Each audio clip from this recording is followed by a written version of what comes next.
Seiring dengan berkembangnya zaman, kehidupan masyarakat Indonesia juga turut berkembang dan mengalami banyak perubahan dari waktu ke waktu. Hal itu terjadi hampir di seluruh aspek kehidupan dan berbagai golongan usia. Untuk saat ini, kehidupan remaja dan seputar persekolahan menjadi suatu subjek penting yang sudah mengalami banyak sekali perubahan.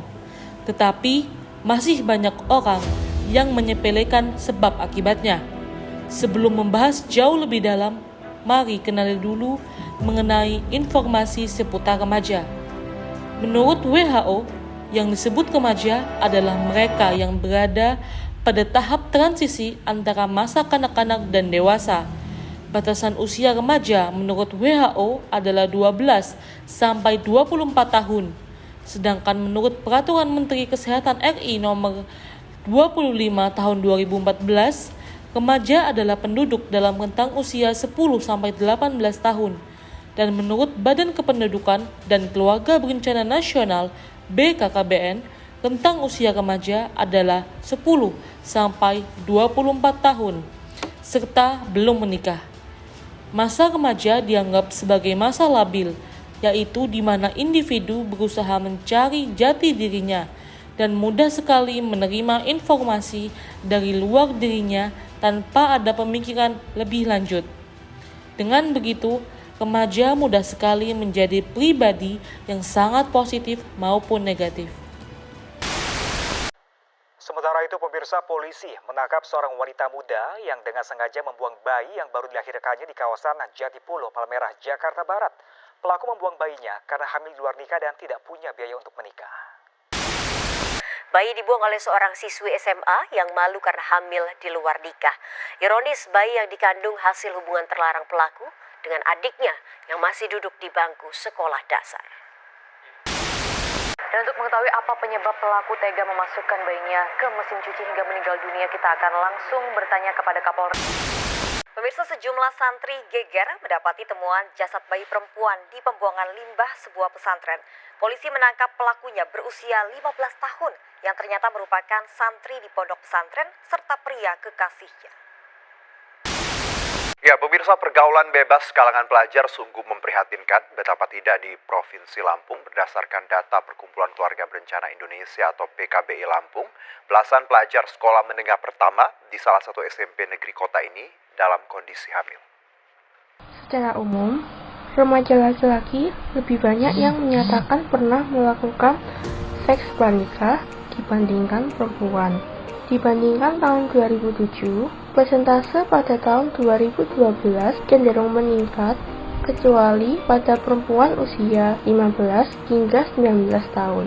Dari survei yang sama, didapatkan alasan hubungan seksual pranikah tersebut sebagian besar karena penasaran atau rasa ingin tahu sebesar 57,5% pada pria, terjadi begitu saja dengan persentase 38% pada perempuan, dan dipaksa oleh pasangan dengan persentase 12,6% pada perempuan. Hal ini mencerminkan pemahaman remaja tentang keterampilan hidup sehat, risiko hubungan seksual, dan kemampuan untuk menolak hubungan yang tidak mereka inginkan. Kehamilan remaja berdampak negatif pada kesehatan remaja dan bayinya. Juga dapat berdampak sosial dan ekonomi.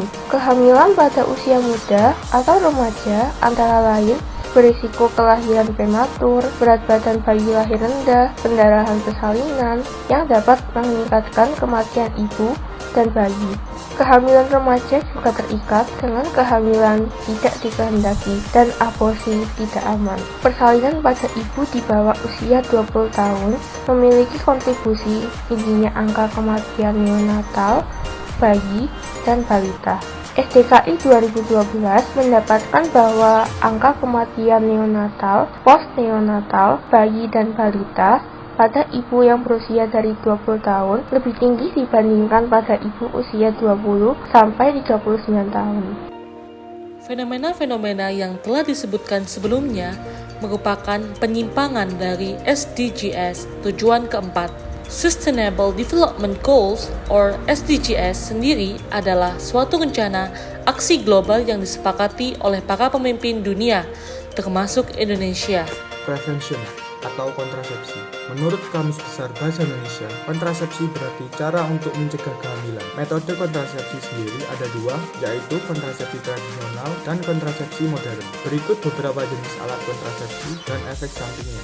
Yang pertama, kontrasepsi tradisional adalah cara mencegah kehamilan dengan cara alami tanpa adanya intervensi dari luar. Kontrasepsi tradisional ada beberapa jenis, yaitu yang pertama, senggama terputus atau coitus interruptus. Senggama terputus atau coitus interruptus adalah salah satu cara alami yang bisa dilakukan. Caranya dengan menarik penis keluar dari vagina pasangannya lalu berejakulasi di luar vagina. Yang kedua, dengan metode kalender. Metode kalender atau metode ritme adalah jenis kontrasepsi dengan memantau pola siklus menstruasi selama 6 bulan terakhir. Cara menghitung masa subur perempuan adalah memantau pola siklus menstruasi selama 6 bulan, mengurangi 18 dari panjang siklus terpendek dan mengurangi 11 dari panjang siklus terpanjang. Biasanya masa subur adalah hari ke-8 hingga ke-19 dari masing-masing siklus menstruasi 26 hingga 32 hari. Kemudian kontrasepsi modern. Kontrasepsi modern adalah cara mencegah kehamilan dengan cara yang lebih modern, dengan bantuan alat atau adanya intervensi dari luar. Beberapa jenis kontrasepsi modern antara lain metode basal body temperature atau yang disingkat BBT adalah metode yang bisa dilakukan perempuan dengan mengukur suhu tubuhnya pada waktu yang sama setiap pagi untuk mengamati kenaikan 0,2 hingga 0,5 derajat Celcius suhu tubuhnya. Metode ini 99% efektif jika dilakukan dengan benar dan penggunaan yang konsisten. Kemudian metode 2D dan metode simptothermal. Metode 2D adalah cara yang dilakukan perempuan untuk melacak masa subur mereka dengan mengamati keberadaan lendir serviks. Sedangkan metode simptothermal adalah cara perempuan melacak masa subur mereka dengan mengamati perubahan lendir serviks, suhu tubuh, dan konsistensi serviks. Biasanya, saat perempuan memasuki masa subur, maka cairan yang keluar dari vagina akan berwarna bening dan lebih elastis. Kemudian dengan metode kondom. Kondom memiliki dua jenis, yaitu kondom laki-laki dan kondom perempuan. Kondom laki-laki adalah jenis kondom yang digunakan oleh laki-laki di penisnya. Kondom laki-laki digunakan saat penis sudah ereksi dan sebelum terjadi penetrasi ke vagina. Kemudian kondom perempuan adalah jenis kondom yang digunakan oleh perempuan dengan cara dimasukkan ke dalam vagina. Kondom perempuan ini terdapat seperti bantalan di dalamnya untuk mencegah masuknya sperma ke serviks perempuan. Kondom perempuan ini bisa digunakan 1 hingga 2 jam sebelum melakukan hubungan seksual. Kemudian dengan pil KB. Pil KB merupakan salah satu kontrasepsi yang banyak digunakan oleh perempuan Indonesia. Pil KB merupakan jenis kontrasepsi hormonal atau bisa diartikan bahwa pil KB terdapat kandungan hormon. Kemudian IUD. IUD juga merupakan kontrasepsi yang banyak digunakan perempuan Indonesia. IUD adalah kontrasepsi berbentuk T dan tidak terlalu besar yang dimasukkan ke dalam rahim perempuan. IUD memiliki dua jenis, yaitu IUD hormonal dan IUD tembaga. Kemudian vasektomi. Vasektomi adalah kontrasepsi yang dilakukan oleh laki-laki dengan cara sterilisasi. Vasektomi adalah kontrasepsi permanen yang memblokir atau memotong vas deferens tabung yang membawa sperma dari testis. Selanjutnya, tubektomi. Tubektomi adalah kontrasepsi sterilisasi yang dilakukan oleh perempuan dengan cara memblokir atau memotong tuba falopi. Tubektomi bertujuan menghalangi sel telur agar tak bertemu sperma dan terjadi pembuahan. Yang terakhir, diafragma. Kontrasepsi diafragma adalah kontrasepsi yang berbentuk kubah serta terbuat dari silikon. Setengah dari bagian kubah tersebut diisi dengan spermisida atau krim yang berfungsi untuk membunuh sperma agar tidak masuk ke vagina. Cara menggunakan alat ini adalah dengan memasukkan diafragma ke vagina serta diletakkan di atas serviks sebelum berhubungan intim. Kesimpulan dari saran yang diberikan oleh semua responden yang pertama yaitu sex education beserta dengan pergaulan remaja termasuk yang saat ini sedang maraknya pergaulan bebas beserta dengan kesehatan reproduksi remaja harus diberikan sejak memasuki bangku SMP. Kemudian yang kedua, pelajaran ini bisa dimasukkan dalam mata pelajaran PJOK atau olahraga dan atau mata pelajaran BK. Kemudian yang ketiga, selain itu juga orang tua termasuk lingkungan sekitar juga harus mendukung untuk memberikan gambaran dan wawasan agar remaja tidak terjerumus ke pergaulan bebas yang mengakibatkan hal-hal yang tidak diinginkan.